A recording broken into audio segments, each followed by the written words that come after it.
नमस्कार दोस्तों, मैं ज्ञानेंद्र आप लोगों का स्वागत करता हूं। आज हम लोग बात करेंगे बंगाल असेंबली इलेक्शन के ऊपर। बहुत इंटरेस्टिंग इलेक्शन हो रही है बंगाल में। 2 मई दीदी गई।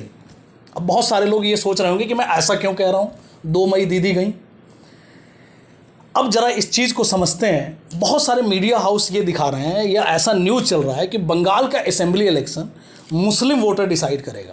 पूरी इलेक्शन मुस्लिम वोटर इन्फ्लुएंस करेगा। अब जरा मुस्लिमों की कैलकुलेशन समझते हैं। वहाँ पे टोटल पॉपुलेशन का 27% जो होता है 2,47,00,000 के आसपास, इतना मुस्लिम वोटर है बंगाल के अंदर। अब अगर ये नंबर आप सुनते हैं तो आपको भी ये लगेगा कि मुस्लिम वोटर ही इन्फ्लुएंस करेंगे पूरे इलेक्शन को। और एक चीज़ और सच्चाई है, अगर इंडिया में देखा जाए तो किसी भी स्टेट में दूसरे नंबर पर बंगाल आता है मुस्लिम पॉपुलेशन के मामले में। लेकिन इसके पीछे के सच्चाई को और इसके पीछे के गणित को ज़रा समझते हैं।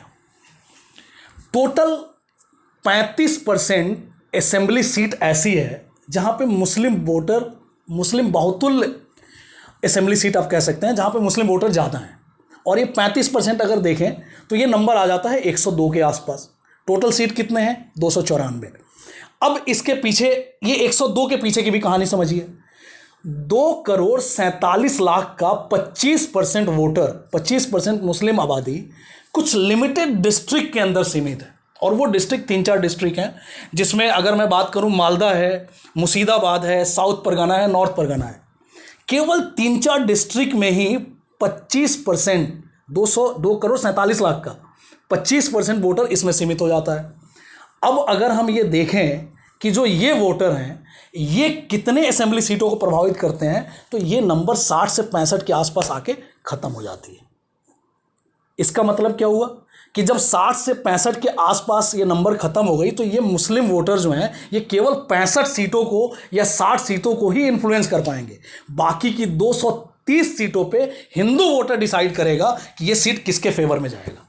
तो दोस्तों, अब इस चीज़ को समझिए कि कुछ जो लेफ्टिस्ट मीडिया है वो हिंदुओं को भी डिवाइड करके दिखाने की कोशिश कर रहे हैं। वो हिंदू को अलग बता रहे हैं, बंगालीज़ को अलग बता रहे हैं। और उनका ये कहना है कि जो लोकल बंगालीज़ हैं वो टीएमसी के सपोर्ट में हैं। तो ज़रा इस सच्चाई को समझने की कोशिश करते हैं। आप एक चीज़ समझिए, पिछले 10 साल में जिस तरीके से टीएमसी की गवर्नमेंट में, ममता बनर्जी की गवर्नमेंट में जिस तरीके से हिंदुओं को प्रताड़ित करा गया, चाहे वो दुर्गा पूजा की बात हो, चाहे वो सरस्वती पूजा की बात हो, इन सारी चीज़ों को लेके वो किसी से छुपा नहीं है, जग जाहिर है। और आप एक चीज़ समझिए कि दुर्गा पूजा का महत्व जितना एक हिंदू के लिए होता है उससे कहीं ज़्यादा किसी बंगालीज के लिए होता है। और ये चीज़ मैं अपने मन से नहीं कह रहा हूँ। जब मैं वहाँ के लोकल बंगालीज से बात करा, जब मैं वहाँ पहुँचा, एक चीज़ और मैं आपको बता दूँ कि जब भी आप किसी स्टेट में जाके इलेक्शन पे या चुनाव पे, असेंबली इलेक्शन पे, यहाँ को लोकल इलेक्शन पे आप बात करेंगे, तो आप यूपी में बात कर लीजिए, बिहार में बात कर लीजिए, लोग अपनी राय खुल के रखते हैं।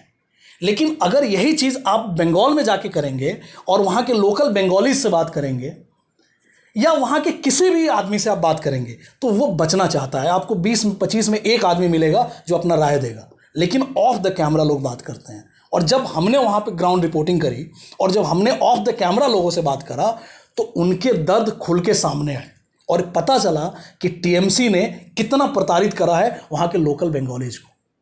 वहाँ के लोकल लोगों से भी जब हमने बात किया तो उनका भी यही कहना है कि ऐसी पार्टी आए जो तुष्टीकरण की राजनीति ना करे, जो ममता बनर्जी या टीएमसी ने पिछले 10 साल में करा, जिस तरीके से हिंदुओं को प्रताड़ित करा गया वहाँ पे, वो ना हो। और इस चीज़ को अगर ध्यान में रखा जाए तो वो भी यही कहते हैं कि जो एकमात्र सेकुलर पार्टी है बीजेपी, उसको आना चाहिए बंगाल में। और इस चीज़ को देखते हुए जो हमने कैलकुलेशन बनाया, जो हमने वहाँ से लोगों से जानने की कोशिश करी, उस हिसाब से मैं आपको एक चीज़ क्लियर बता दूं कि 185 से 90 सीट के आसपास बीजेपी का आना है। और इस बार विश्वास मानिए ममता बनर्जी 100 के अंदर अंदर सिमटने जा रही हैं। और इसीलिए मैंने शुरुआत में कहा था 2 मई दीदी गई।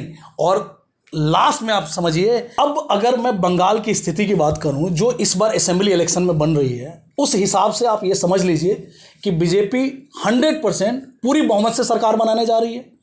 190 के पार है बीजेपी। और ये केवल बंगाल की जीत नहीं है, यहाँ से 2024 की नींव डाली जा रही है और मैं आज अपने चैनल के माध्यम से ये चीज़ कह देना चाहता हूँ कि 2024 में जय मोदी तय मोदी।